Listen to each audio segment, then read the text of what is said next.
Hello, fellow YouTubers, it is I, Ancient Kyle, manager of the Evolution Compost YouTube channel. It is time for another review. Today's review will be for the album Breakout by Miley Cyrus. For starters, and for those of you who don't already know, Miley Cyrus is the legal name of Disney's latest poster child, Hannah Montana. Hannah Montana is a show in the shitty-ass Disney Channel. I've seen the show, as I was flipping through channels at a hotel, and it is one of the worst TV shows I've ever seen. It's supposed to be a sitcom, but none of the characters are funny and nothing ever happened in the 2 episodes that played. She is also the daughter of the one-hit wonder Billy Ray Cyrus. His song sucked. Nobody listens to it, unless they are some out-of-touch hillbilly that makes a weekly haul at their local Dollar Tree. Miley Cyrus is in the genre of pop rock, carrying influences of country music, just like that trainwreck band, Nickelback, into the album. This album is called Breakout in order to denote maturity of Miley Cyrus, since she no longer goes by the Hannah Montana name. Although, when I listened to this album, for which I misfortunately found a copy of at my local library, I did not find any sense of maturity in Miley or the music.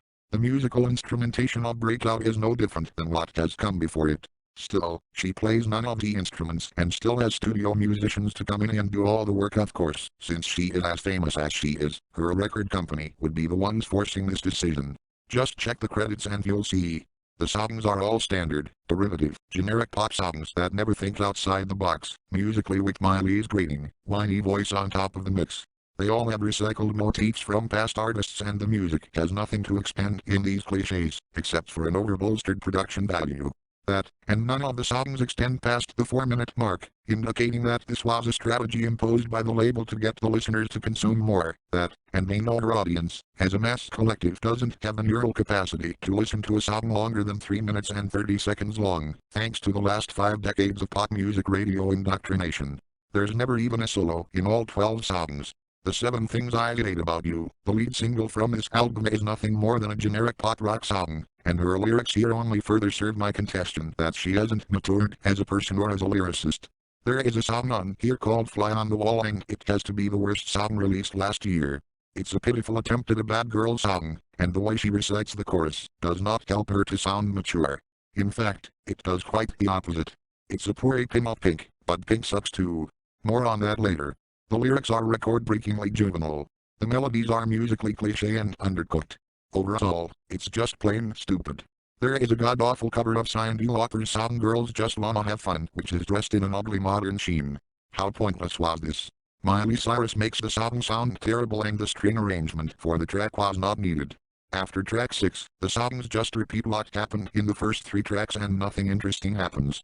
There's 2 to 3 more ballads which she isn't even credited as a writer. That's why they should just call it Disney, with Miley Cyrus. On Wake Up America, Miley claims to not know what global warming is. Seriously? Is she mentally retarded? The final track in the album, See You Again, sounds terribly out of place against the other 11 songs, and it's quite boring. It goes for an electronica style that falls flat in regards to intrigue like original music in the electronic genre. Overall, the album sucks and has nothing to draw interest for music listeners with critical ears. It can only appeal to the audience she had with Hannah Montana and other adults who grew up listening to shitty teen pop acts themselves, because it's no different than what she sang before this album. To be frank, Miley Cyrus is no different than all the other pop stars, young and old. Being a teenage pop star like herself is a dangerous thing, since young people these days aren't conditioned to live an extravagant lifestyle like hers. Childhood fame affects people most often in the wrong way, so expect Miley Cyrus to be using hard drugs, have copious amounts of sex resulting in a few abortions, and or dead in the next 5 years. The Hollywood music industry is always coming up with new childhood pop star sensations every 2 to 3 years to sell and appeal to little kids who don't know any better. Why are we feeding the minds and spirits of today's youth with fake bullshit music like Miley Cyrus, the Jonas Faggots, Hilary Duff, Hanson, and etc.? We could just simply introduce music that has been released for the past 5 decades. We don't need silly child pop acts to warp young people's minds into stupidity. Seriously, listening to music isn't difficult. Put anything else on besides Hannah Montana. Even Mozart or Chopin.